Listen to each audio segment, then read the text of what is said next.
Hey everybody. So it's been a minute. It's been a long minute, like a whole month. February was not my friend, but let's hope March will be. Tonight we're gonna make some Philly cheesesteak sliders. So Philly cheesesteak is one of my favorite things. Plus my husband may have gotten some shaved beef steak, like a few cartons of them on sale or whatever. I don't know if the mood just struck him for Philly cheesesteak, but he brought home 3 containers. So we're gonna have a lot of Philly cheesesteak this week. I'll probably never want to eat it again, but that's okay. I probably don't eat it anyway.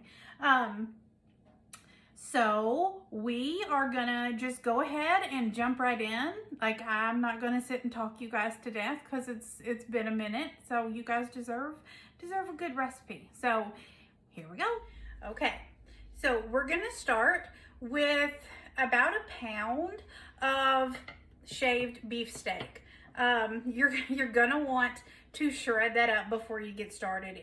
It wants to clump up, and it will give you problems if you don't. So if you see, I went ahead and shredded it up, and it's ready to cook. We're gonna heat our eye up to let's do medium high. That way it gets a good crust. You're gonna want to put about 2 tablespoons of butter, as I usually do with any kind of meat that I'm frying up. So 2 tablespoons of butter, 1 tablespoon of oil, some salt, some pepper, and we're just gonna salt and pepper it to like whatever, you know. Y'all know how I am. It's like whatever. We don't have a whole lot of measurements. There's a few things, but not very many. Y'all like that little trick? It's not really a trick. It's just me being lazy. So we're just gonna cook this up. We're gonna get it hot and we're gonna cook it up. And when it's just about cooked, we're gonna add 1 diced bell pepper and 1 diced onion, a white or yellow onion, I guess. You know, that should do it. So go ahead and cook your meat, and when it's just about done, throw your onion and your pepper in there, and then cook it about 5 minutes so that they're tender. I went ahead and added let's see if you can see, sorry, my onions and peppers, because it's getting pretty close to done. So in about 5 minutes, my steak will be done, and so will my veggies. We're still on about almost high heat, not all the way to high, but we're about a 7, 8 right now, and we're just gonna keep cooking for the next 5 or so minutes. Just eyeball it, and when your veggies are done and your steak looks done, we're ready to move to the next step. So as you can see, our steak is done. Our veggies have just a little crunch still left in them. When you cook all the crunch out, you cook all the flavor out. So you want just a little bit of crunch in there. So this is our sauce. It's made from ketchup. I'm not going to say that sauce. I can't say the sauce. It starts with a W. You know what I'm talking about. Well, I'm not going to do it. I almost did it. You almost got me. I almost did it. So, and then I use spicy brown mustard, salt, and pepper. And we're just going to stir it up. I will have all the measurements in the recipe as usual. So we're just going to stir it up. This gives your meat and veggie mixture like a really good flavor. It sounds like a gross bunch of stuff together. It's like, oh, that doesn't sound good. But trust me, it's good. It's yummy. I'm a pretty good judge of good food. I've been a foodie since I think I came out of the womb. Okay. So we're just gonna mix that in. Mix it up really good. You want all of your meat and veggies and sauce to be incorporated. So after we get this done, we're gonna go ahead and preheat our oven to 350. And while your oven is preheating, you can line a 9x9 or a 13x9 would work too. Line it with foil and spray it with nonstick spray to get it prepped for our bread. So, because we don't want all that sticking. And there's going to be a sauce that we put over it, and that sauce absorbs into the bread, and that's just, boy, that's just asking to stick. So it's best to spray. Like, put the foil and spray. Our next step is, well, you should have your pan lined and all that good fun stuff by now. But you're gonna take a pack of these. They're just butter rolls. You can use Hawaiian rolls, but I didn't want anything sweet taken away from my Philly cheesesteak. So I just used butter rolls, and it's a 12 pack. And I put it inside, I'm gonna lay these over here.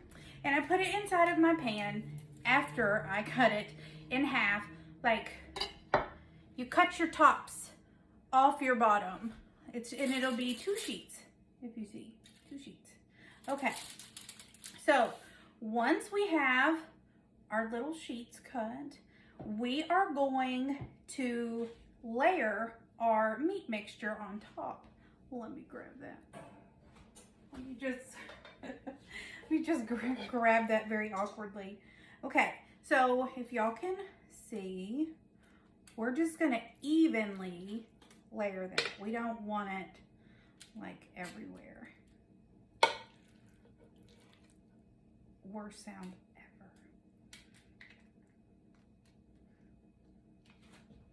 ever. I don't know, I think that the squish might be like a second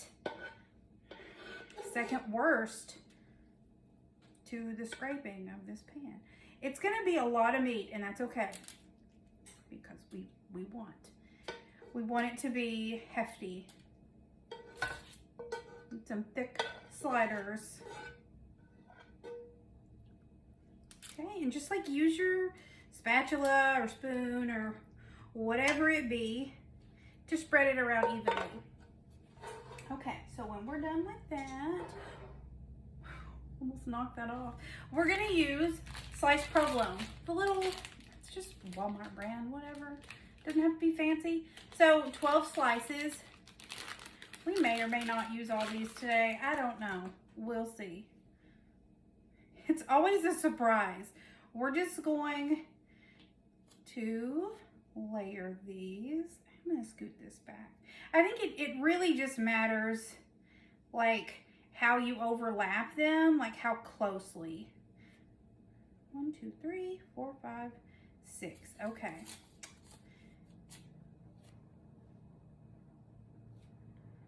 I try to do them evenly, but sometimes I come out with like 1 extra slice or 1 slice too short, and I'm like what's wrong with me? Why can't I get this right? Why is this so hard? You're doing amazing, sweetie. Okay, so when we're done with that, we're gonna put our tops back on. That sounded naughty.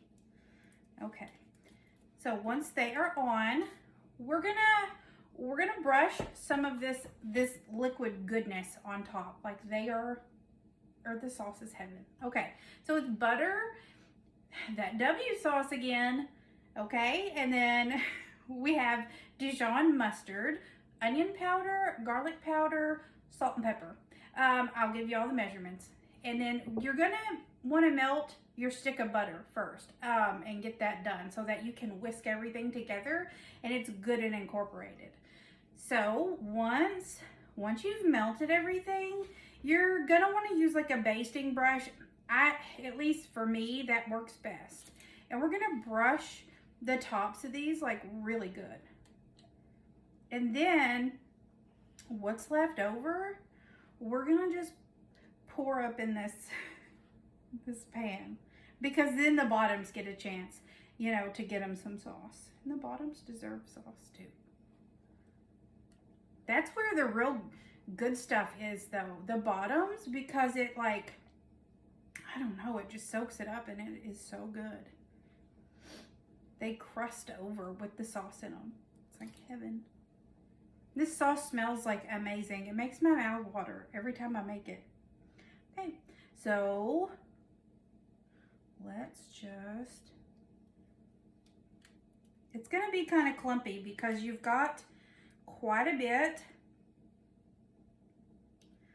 of seasoning in there with your butter, and it tends to want to clump together. We'll just spread it around. Awful sounds for the wind.